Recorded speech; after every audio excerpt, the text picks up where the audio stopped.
American automakers are in a tough position with this strike, really tough position.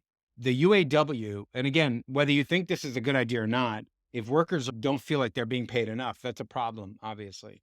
But they're putting these car makers into a terrible bind because these legacy automakers like General Motors and Chrysler and Ford, they're going to have to pay more for their employees for these benefits. That gives like Elon Musk and Tesla, these newer automakers that don't have labor agreements they don't have unions at their factories. That gives them a big advantage because the legacy automakers, GM, Ford, Chrysler, they're going to be forced to really absorb a lot more cost. The UAW is looking for 40% increase in pay. Tesla and these newer automakers, they fly by and they don't have to absorb these costs. They don't have unionized plants. So that puts the UAW, that puts the legacy automakers in a terribly tough position because if they pay what the UAW is asking for, basically they make their own cars less competitive. They're more expensive than their competitors like Elon Musk.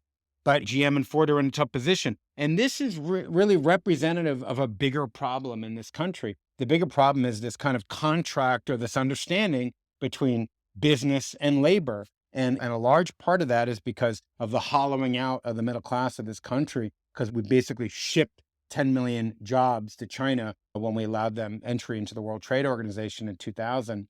Basically, so many jobs have been sucked out of this country, which has caused this rise in populist movements all over Western countries like France and Germany and England and Italy that have had all these jobs sucked out and pushed into China as they got accepted into the World Trade Organization, where they were allowed to manufacture and compete on a lot of industries without tariffs. That decision is still coming back to haunt us. And remember, the elites, they said they actually thought that China would become our best friend if we made them rich, our little buddies. All right. Some of them even thought that China would become a Jeffersonian democracy.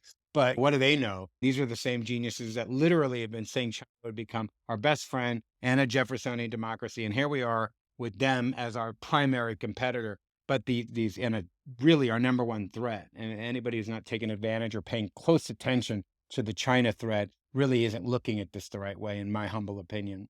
But anyway, back to the UAW. The legacy automakers in this country have a big problem. If they agree to the UAW's demands, they automatically give Tesla and Rivian and all these new automakers a big competitive advantage. They will be able to make cars a heck of a lot cheaper than the legacy automakers like Ford, Chrysler, and GM. I'm sure Elon Musk is enjoying watching these strikes happen at his biggest three competitors. He's able to keep cranking them out. He doesn't have unionized plants, which really, the other thing that makes this a little bit more complicated is Biden is pushing this Inflation Reduction Act, which mandates that the legacy automakers basically make EVs. Now, they're going to be selling EVs. And if their labor costs are 40, 50, 60% higher than Tesla's, they're going to get killed in that market.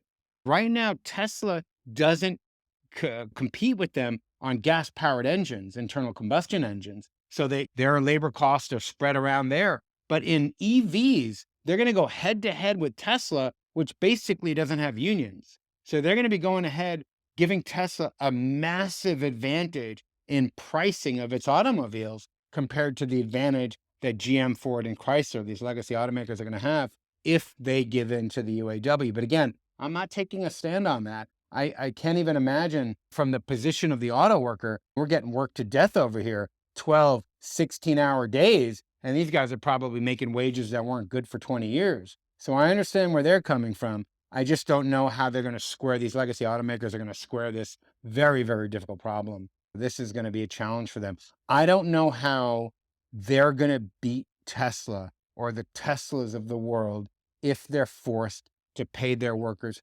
40% more. I just don't understand that. It really will cripple the legacy automakers. And over time, it'll put them at a serious competitive disadvantage where they ultimately become irrelevant and then go out of business.